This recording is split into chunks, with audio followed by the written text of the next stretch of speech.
everybody, how's it going? Sorry for the shorts that I've been putting up these last few days. My family and I just got back from our annual family camp out we've done for the last 25 years or so.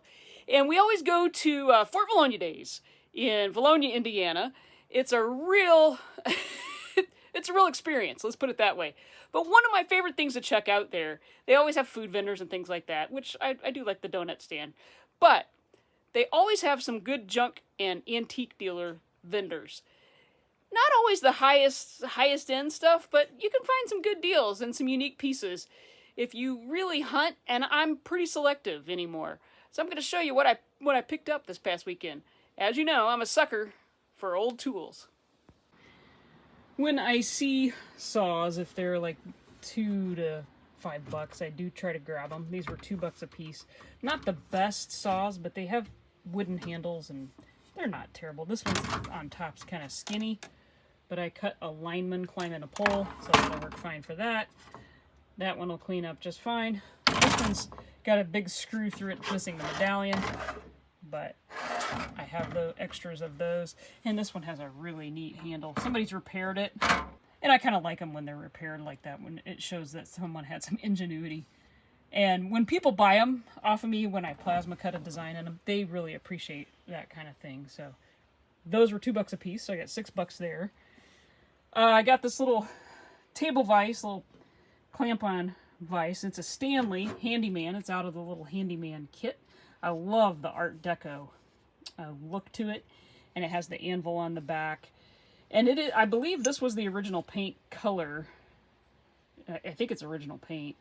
It's been in an old, damp, dirty barn or something, because it's really not very fluid in its movement, and it's kind of got a green, a moss look to it. So we'll get that cleaned up and put in use. And I believe there was a washer on top of here that held it in place, so that's missing. So we'll have to come up with something for that. But these are made in the USA, and it came with the little handyman kit. So that's a really cool one. I don't have this one yet. I do have quite a few of these little mini vices, but I don't have that one yet. So we'll get that one cleaned up and put into use. I got a little spoke wrench, a roll fast spoke wrench. Oh, I paid $5 for that, as you can tell by the tag.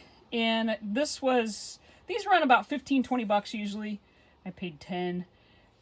Again, you're not going to find the best deals, but it's a cool piece. I really like it. All of it is there, and it just needs a little bit of cleanup. So that's kind of a neat piece I can work into something. And then there was an Imperial, I believe this is an Imperial, yep, pipe cutter. And I love these little pipe cutters because they have what looks like a clock key to wind a clock on the back, but it's actually part of the piece. And they've got a lot of brass on them. I think most of it, except for the blades and the key, will clean up and be brass. So we'll clean that all up. They paint them like a aluminum color. But these are kind of cool. So I paid $10 for that. Guy gave me a deal on those because I also bought this little piece off of him. So he marked those down a little bit. So I think I paid $18, so $9 a piece. Gave me $1 off. And then I bought this little guy. My son bought some things from him too, but bought this little guy for $1. So it's a little button hole, or a little shoe button.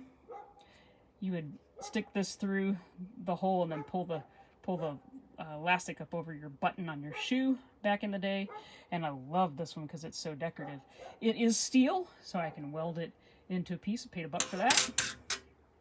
And then I got this whole metal tote, bin, whatever you want to call it, plus what is inside for $4. And it's got a lot of these gauges in it. A couple of them, this one has a broken glass, but I have a glass cutter and I know how to use it, so we can replace that. But I like working these into the little cameras I build, or the little motorcycles, decorative motorcycles. What's this one say?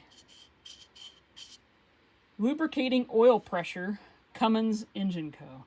That's kind of a neat one. That one's a neat one.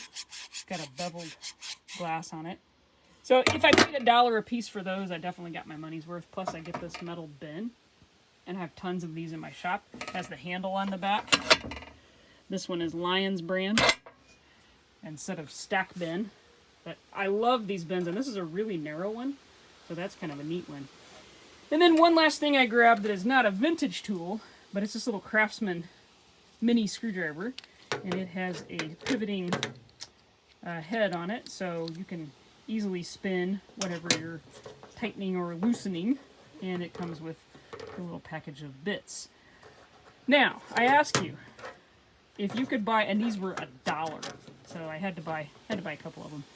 But I ask you, would you choose the Craftsman one or this old guy? I love this one, and it is also a patent. 1857, I think it says. 1857. 18 or 1957. But look at the screwdrivers inside this thing.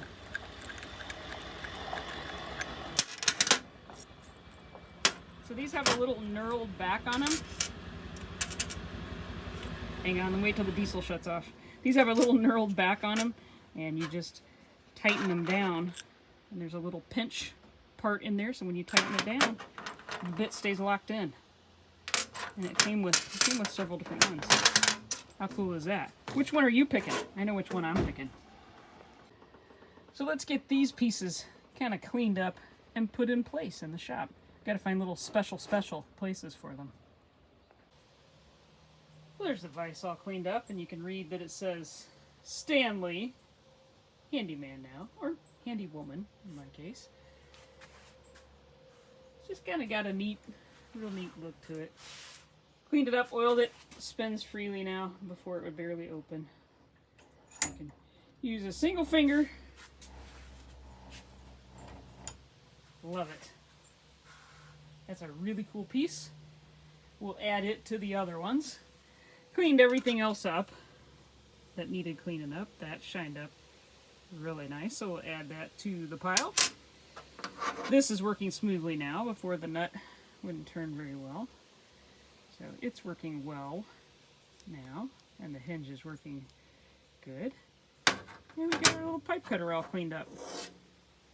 There you can see where I was talking about the brass. Maybe you can see it inside here and there. It's starting to wear off there. Let's try the pipe cutter. See if it's still sharp enough to cut a piece of copper tubing. I'm such a sucker for anything that says made in the USA or has a patent number on it or anything like that. I know when I walk up, that's going to be mine. And this met all of those because it's a made in Chicago and a patent pending.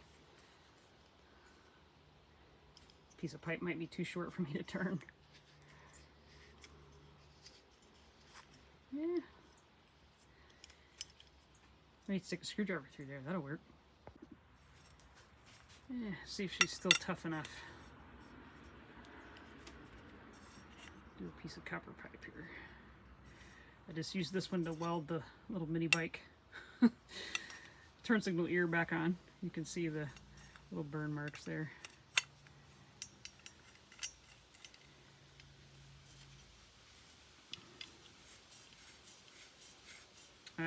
It's walking a little bit. Is that me or is that the cutter? Yeah, I think that was me. Didn't have it tight enough.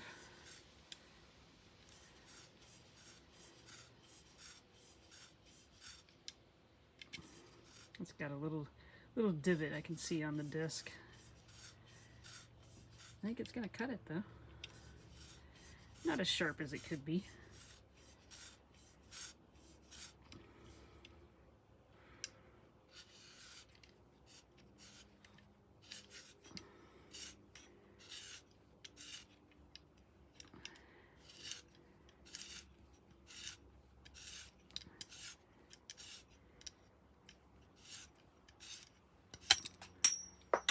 It will cut. Cool. Let's find a place on the shelf for those. Well, those new pieces have found a home. The spoke wrench and the little pipe cutter on my little oddity wall. I've been a a little junk hoarder and vintage tool collector for some time, but I thought I'd make this little wall here. In the last couple months I added it, and we'll fill it with what we find more recently. And then the little vise is up here on my pigeonhole cabinet with the Stanley level stuck in the jaws. I think that looks pretty good, especially since it's got some good color on it. I don't think I have one. I have a teal one that's got pretty good paint on it, but that one looks pretty cool. So those have found their home, and until I can replace it with something else, that's where they're gonna stay. Thanks for watching, everybody. We'll see you next time. We're finding other cool stuff. Oh, and where did the button thing go? I stuck it right here in the to be added to a project pile. And the saws, yeah, we'll just put those in the little saw bin right here. To be cut later.